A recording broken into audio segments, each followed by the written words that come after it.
Hello and welcome to another bonus episode of Fantastic Fights, the podcast about a middle-aged man playing adventure game books out loud in a way that closely resembles a psychotic break with reality. My name is H.J. Doom and I am your guide on this tour through an endless sea of numbered paragraphs. This episode being a bonus episode, we're taking a break from the fighting fantasy line of adventure game books and delving into the most powerful intellectual property in the universe. That's right, this episode will be accompanying He-Man on a quest entitled He-Man and the Memory Stone.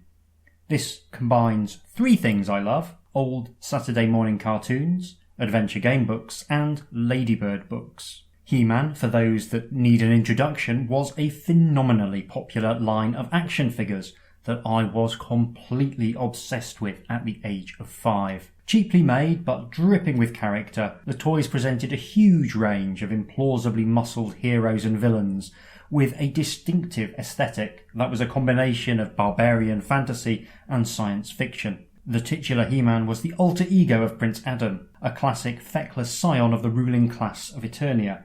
But when he held aloft his magic sword and bellowed, "By the power of Grayskull," he was transformed into He-Man, a nearly nude hero of such baffling strength that he would instantly destroy whatever obstacle his nemesis Skeletor had put in his path. I still have a tremendous fondness for the cartoon series, even though it was little more than a thinly disguised series of adverts for the action figure line, and I even quite like the disastrous live-action movie with Frank Langella as the cackling Skeletor opposite Dolph Lundgren's permanently oiled himbo.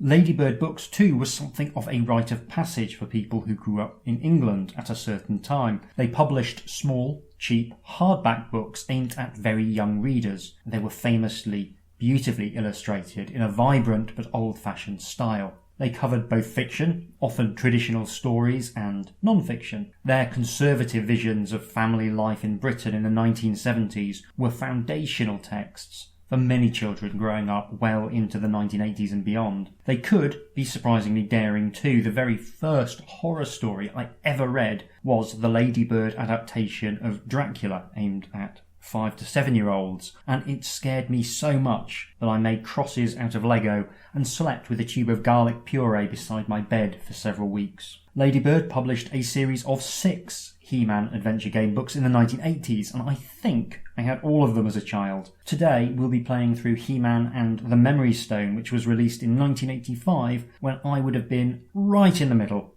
of my Masters of the Universe obsession. He-Man and the Memory Stone was devised by Roger Hurt, written by Jason Kingsley, and illustrated by Judith Wood and David Glenn. My thanks, as always, to my patrons for making this most self-indulgent of episodes possible. Also, thank you to the people who have been in touch with me to give feedback. I love getting emails, and if you want to get in contact, you can do so at hjdoomretrofun, which is all one word, at gmail.com. Without any further ado, let's dive into this adventure. Okay, so He-Man and the Memory Stone does, it may surprise you to learn, have a system. In order to play, you will need a pencil and 1 6-sided dice.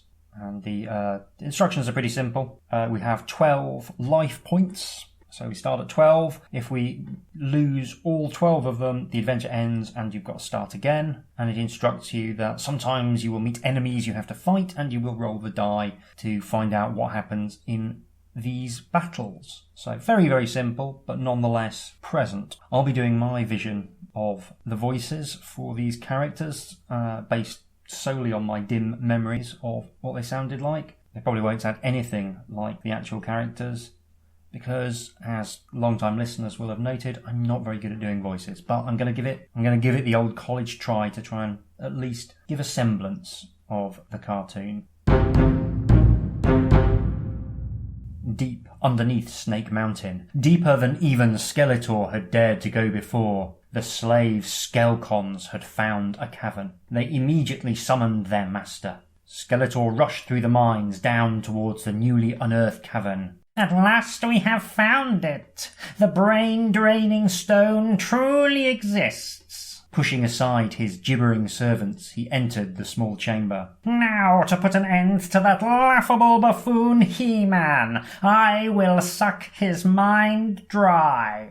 Skeletor raised his energy blade until its tip almost touched the small grey stone in the centre of the chamber. With an evil cackle, the Lord of Destruction set about the task of draining He-Man's mind. But unknown to him, the stone was not perfect, and its brain-draining powers missed their mark. Instead, they struck Man-at-Arms. In Castle Grayskull, Man-at-Arms was busy repairing and recharging the energy weapons when the black beam struck him like a shadowy hand. He fought strongly, but the ancient stone's power, forged by who knows what foul creature, succeeded in sucking his memory dry. He could no longer remember anything. I know exactly how he feels. I've felt like that for at least the last 5 years. Skeletor was furious. He had seen what had happened through his video lens. "Fools!" he shouted, as the Skelcons hid in the deep shadows, afraid of their master's anger. "I shall still destroy He-Man. Without Man-at-Arms to repair and invent their weapons, their castle is defenceless." Back at Castle Grayskull, everyone had crowded round Man-at-Arms. They soon realised what had happened. Stratos had caught a glimpse of the beam with his super-sensitive eyes. "There is nothing else that can be done," said He-Man quietly. "We have no other means of transport. All our machines are useless without the expert Man-at-Arms to maintain them. While you all remain here to protect the castle from attack, I must go with Battle Cat and the trusty Power Blade to recapture his memories." So, that's a nice little introduction. Skeletor done a bad, and He-Man gonna stop him. Pretty efficient storytelling, I have to say. There is a lovely illustration of Skeletor triumphantly pointing his power blade at the Memory Stone in the cavern, whilst surrounded by, I'd say, mildly unimpressed looking Skelcons, if I'm honest. Their faces are quite hard to read, but their body language is nonchalant, I think, rather than awestruck. It's really interesting the way the art's embedded in the text. So every 2 pages is fully painted with the text in boxes over the top, which creates a really colourful approach, and almost every double page spread has a very, very specific colour palette going into it. So here it's the purples and blues that characterise Skeletor are contrasted against the brown and ochre shades that are the cavern, and yeah, it's just really appealing to look at. Really appealing. But we must continue with our adventure. So, do we want He-Man to leave right away, or do we want to wait till nightfall? I say that when you're the most powerful man in the universe, you don't skulk around at night, you leave right away. Just as the drawbridge is about to be lowered, Stratos rushes up to He-Man. "I don't think you should leave during the day. Your mission will be made much easier if you leave in darkness. This will also give me time to investigate the lie of the land." He-Man agrees and returns to help build more defences for the castle. So, already we're being railroaded into one specific thing. While He-Man gets ready for his great task, Stratos, Lord of Avion, takes to the air to search the area for dangers. It is dusk when he returns. "Through the thick leaves I saw Beastman and a band of large creatures heading this way along the road." Leaping to his feet, He-Man mounts Battle Cat, and they race over the drawbridge and into the night. Okay, threat increasing. Do we want to follow the road through the forest, tell Battle Cat to plunge through the undergrowth, or walk alongside Battle Cat? I guess we want to avoid Beastman, and hence avoid the road, so I guess we go and plunge through the undergrowth. Battle Cat's mighty muscles ripple with strength as he bounds through the thick undergrowth. Soon, Battle Cat catches sight of the hairy Beastman swinging through the low branches which lead him deeper into the uncharted evergreen forest. Do we want to speed up after Beastman, or do we think it might be a trap? Well, I'm nothing if not paranoid, so I'm going to go with trap. Battle Cat agrees with He-Man that the Beastman is trying to lead them into a trap. He suggests that they split up and try and foil his plan by attacking from both sides at once. Not sure I like the idea of receiving tactical advice from a glorified horse, but I think he's probably got a point, so we will try and attack from both sides at once. The two heroes split up, making a wide detour. Both He-Man and Battle-Cat arrive at opposite sides of the trap that has been set for them. A strong net tied between two springy saplings would have made them helpless prisoners had they blundered into it. With a roar, the great green and yellow tiger scatters Beastman and his people. They run into the trees, howling in fright. Leaving Beastman's trap behind, Battle-Cat and He-Man head back to the road. The road is well used and heads through the evergreen forest towards the wide grassy plains in the south. There, He-Man hopes to find even faster transport than his faithful Battle-Cat, but there is still a long way to go. We are getting shunted from one paragraph to the next fairly quickly, it has to be said. The dark night fades into cool dawn light as Eternia's sun rises over distant hazy mountains. Soon the dense forest thins out and the vast grassy south plain comes into sight. It's a nice illustration, I think, of the sun rising over the mountains, and it suffuses this whole double page spread on which there's like 8 paragraphs with a beautiful warm yellowy glow. Very nice. Yeah, it's a bit weird that you're sort of reading some paragraphs that have nothing to do with the double page illustrations, but overall I did quite like it.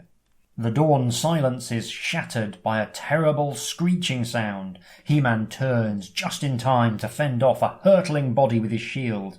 The creature jumps to its feet as Battle-Cat's hairs bristle in anger. A hideous monkey spider has dropped down on He-Man from its perch high in one of the great trees. Looking like a large monkey with spider's legs coming out of its body, it approaches, dripping poison on the ground. Unsurprisingly, this double-page spread is devoted to He-Man looking in horror at the monkey spider, which I would say is absolute, unfiltered nightmare fuel. I mean, it could have been worse, I guess, but this 8-legged, clawed monkey thing dripping poison, I imagine will be featuring in my nightmares for many years to come. So we now get to do our first fight, and you roll the d6 and it just does whatever you go. So my first d6 roll is a 4. So He-Man wounds the creature badly. Add 2 to your next throw, which is pretty cool.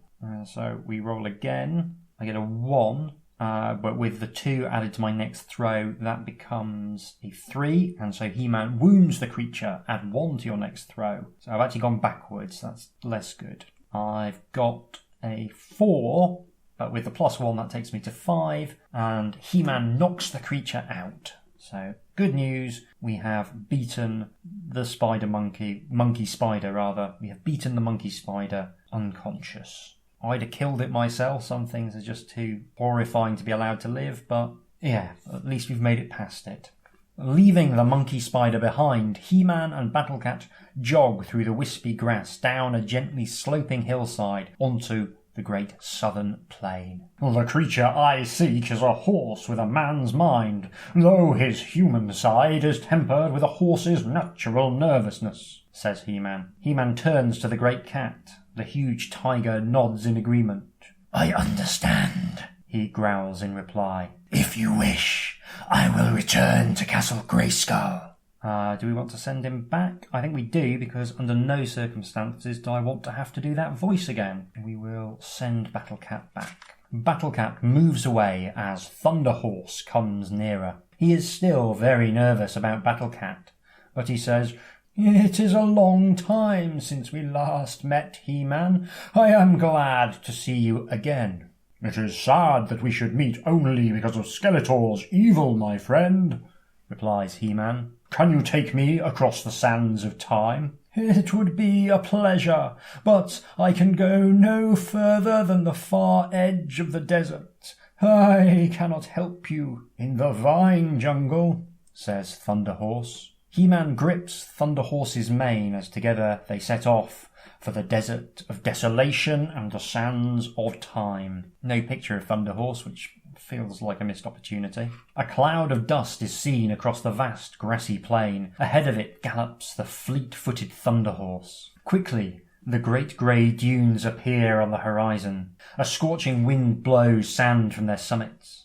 The sand covers the grasslands, and Thunderhorse slows to a brisk walk as his hooves begin to disappear under the surface at every stride. Again and again, Thunderhorse and He-Man climb the steep side of a dune, only to see still more dunes ahead of them. The sun is getting low on the horizon when they reach the end of the dunes. Here the sand is firmer, and He-Man leaps onto Thunderhorse's back, and they continue.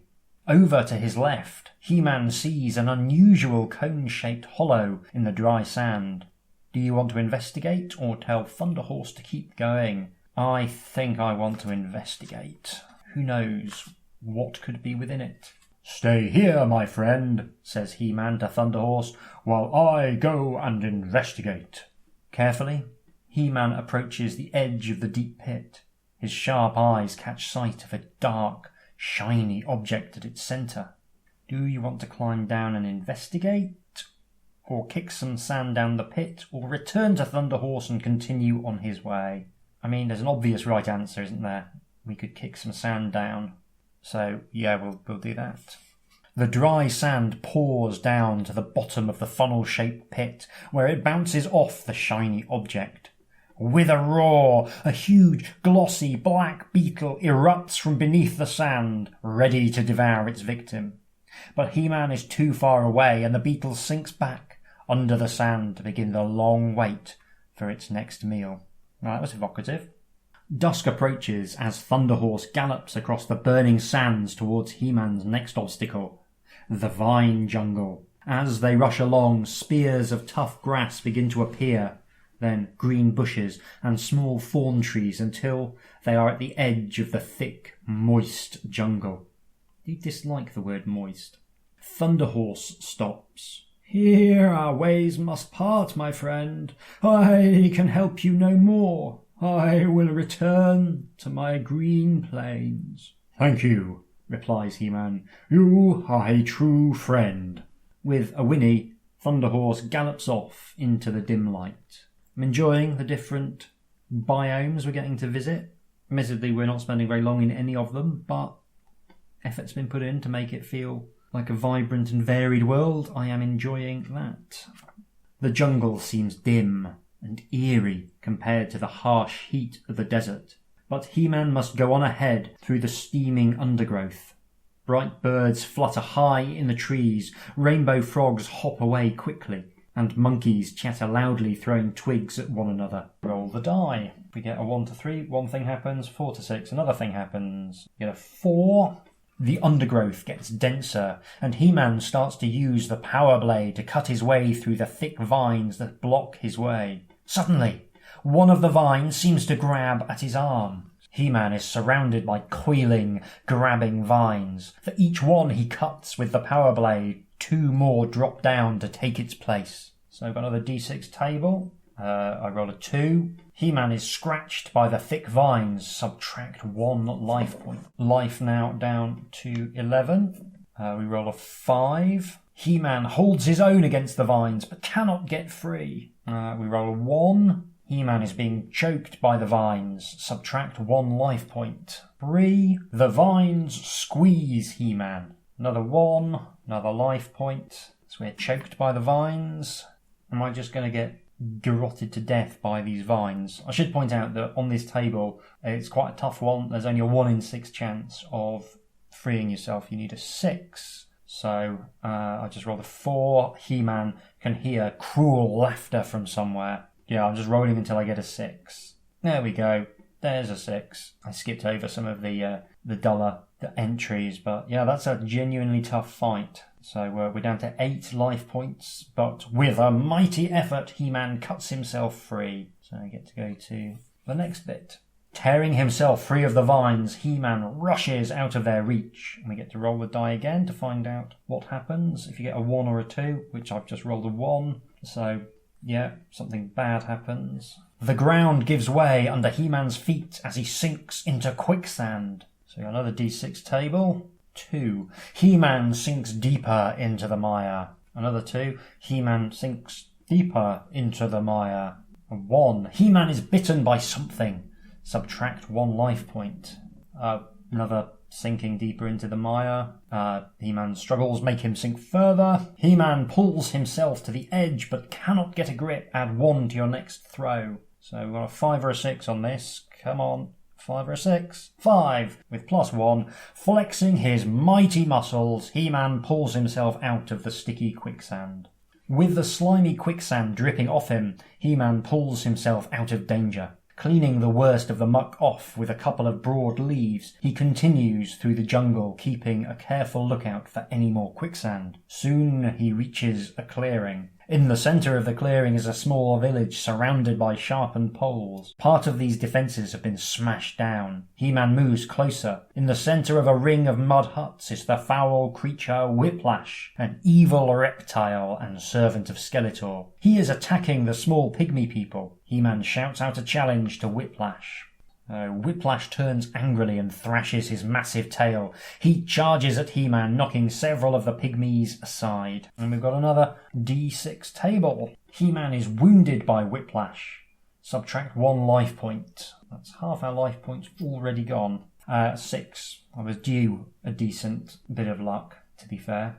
6. Whiplash is knocked out. Which is good news. Not least because it means I don't have to actually do a voice for Whiplash, so that's good. The tiny pygmies rush to thank He-Man as Whiplash lies on the trampled floor. He-Man tells them to tie up Whiplash with some jungle vines. May we help you? Asks the chief pygmy, his bone necklace rattling. Fortunately, not an illustration of the pygmies, because I feel like it would probably be quite racist. 1985... probably quite racist. Yes, but these pygmies, I've decided, come from Yorkshire. So, may we help you? Asks the chief pygmy, his bone necklace rattling. Yes, indeed, replies He-Man. If you could take me to the edge of the jungle, it would be a great help.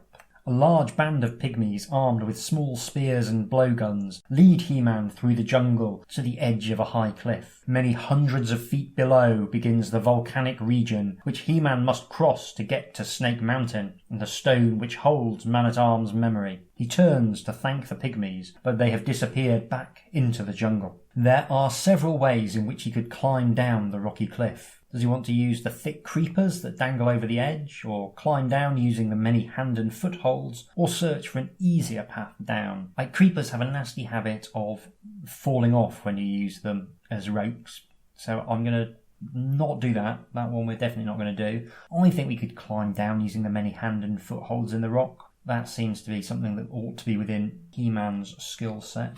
Okay, just an aside, this double page has a illustration of Thunderhorse, quite glowy, and is wearing a genuinely ridiculous necklace of purple leaves of some sort. So if you're wondering what Thunderhorse looked like, the answer is a bit of a prat. Though the cliff has a powdery surface, it is fairly firm, and He-Man climbs down easily to reach a wide ledge. From here, a narrow pathway leads down towards the land far below. Do you want to follow the path, climb down, or use the creepers? I think we'll follow the path. No sense asking for trouble. The pathway is very narrow and dangerous. Several times parts of it collapse, sending rocks spinning down into the grey land below. We now get an option. Do we want to continue down this route or take the vines or the rocks? We'll go for the rocks again, I think. The crumbly rock becomes firmer, less eaten away by weather and the effects of plant roots. He-Man soon touches the bottom, relieved to have his feet firmly on the ground again. A thick layer of ash-grey soil covers the scorched land. Many volcanoes erupt, boiling lava, and pits of oily, evil-smelling liquid cover the landscape. He-Man walks towards the spiral of dark smoke that marks the position of Snake Mountain. Roll a dice, or roll a die, and it's a straight 50-50. I got a 6, waste of a perfectly good 6, but that sends us in a particular direction. At every step, He-Man's feet cause a small cloud of ash to billow into the air, as if the land were burning once more. Suddenly the ground gives way. He-Man plummets into darkness, landing on a pile of damp grey mud in a narrow tunnel. Above him, the blue sky shines through a gaping hole. You want to follow the tunnel or try and climb out? I don't think we're going to be able to climb out, so I think we'll follow the tunnel. The tunnel is low and dark, lit only by the occasional glowing rock. Sometimes the roof forces He-Man to crouch low. At other times it soars upwards to a great height. It was through one of these thin areas that He-Man fell into the tunnel. In the distance he thinks he can hear the faint sound of hammering, but it may be his imagination. Suddenly the faint hammering is replaced by a much louder noise. It is the sound of grinding or burrowing. Another 50-50. 1. Get it out of the way, I guess. The sound becomes much louder as the tunnel wall begins to crumble away. Out comes a vast, worm-like creature covered with heavy, faintly glowing armour plating and horns. And there's an image of the metallic snake thing on this double page. Looks pretty big, looks very metallic. Nice work. We can attack it or remain still and let it pass. Hopefully it's just doing metal snake stuff, you know. It's got some metal worm errands it needs to run. Let's just let it pass and see what happens. He-Man freezes, not with fear but through caution. The creature has done him no harm yet. The giant armoured worm eventually grinds its way through to the other side of the tunnel and disappears back into its own dark world. Carefully, He-Man digs his way through the tunnel and continues on his journey. Good call from me. He-Man hurries through the dark tunnel towards Snake Mountain. He knows that every second counts. After what seems like an age, he begins to hear the sound of mining more clearly. Soon he is rushing deeper and deeper into the mines. We've got an image of the mines, dark purple with some red accents, I guess, of lava in the background. And we've got some Skelcons taking to their heels, which is relevant because the Skelcons drop their mining tools and flee in terror at the sight of He-Man. Without Skeletor to drive them on, they are lazy and cowardly. Much like myself. At last, He-Man reaches the deepest part of the mine and enters the small chamber. We have a nice double image of the Chamber of the Memory Stone. I mean, I say nice, it's mostly just a browny russet backdrop, but the colour gradients are pleasant. The memory-draining stone lies in the centre of the chamber. He-Man approaches it carefully. Suddenly there is a flash, and out of a cloud of dark green, foul-smelling smoke steps Skeletor, Lord of Destruction. "So, He-Man, you have come this far, but you will go no further. Ha ha ha! Prepare to die!" He laughs. Skeletor raises his Havoc staff. He-Man stands ready with the power blade drawn and shining with energy. So this is going to be a tough old battle. We can lose 2 life points if we roll a 1, but the 6 gets us home. So let's see what we get. We get a 4. He-Man punches Skeletor and wounds him. Add 1 to your next roll. 6. Excellent. Genuinely punch the air there. I may be a little bit too invested in this adventure game book aimed at the under 10s. He-Man knocks Skeletor unconscious with a blow from the mighty power blade. With Skeletor lying unconscious on the floor of the chamber, He-Man rushes across to the small grey stone that has caused all this trouble. Raising the power blade high above his head, he then brings its magic edge slicing down into it. The pebble bursts into hundreds of pieces, and Man-at-Arm's memory goes back to him over the many miles. Back at Castle Grayskull, Man-at-Arms suddenly looks up. "My memory!" he shouts. "It has returned! He-Man must have conquered Skeletor at last!" Quickly, Man-at-Arms sets about repairing and recharging the machines that have remained idle for so long. Armed with newly working energy weapons, they make Skeletor's band of evil followers turn tail and flee. Foul creatures scatter into the countryside as bright blue laser beams flash towards them from the castle. When all is quiet once more, Man-at-Arms and Teela ride out in battle ram to rescue He-Man from Snake Mountain. They pick him up from the very top of the mountain where he stands in triumph. The dark and deadly side of Eternia is, for the moment, defeated. The Masters of the Universe are one step closer to the total destruction of all that is evil. And the double page spread here is mostly the power sword swinging, and you can see the pebble, the memory stone, shattering into many, many pieces. So, a successful adventure. I'll be back in a few seconds with some closing thoughts. So, that was He-Man and the Memory Stone, and do you know what? I had a nice time with this one. A better time than I was expecting to, in fact. It's not going to win any awards, but the things it does pretty well. Firstly, and perhaps most importantly, it does feel like a He-Man story.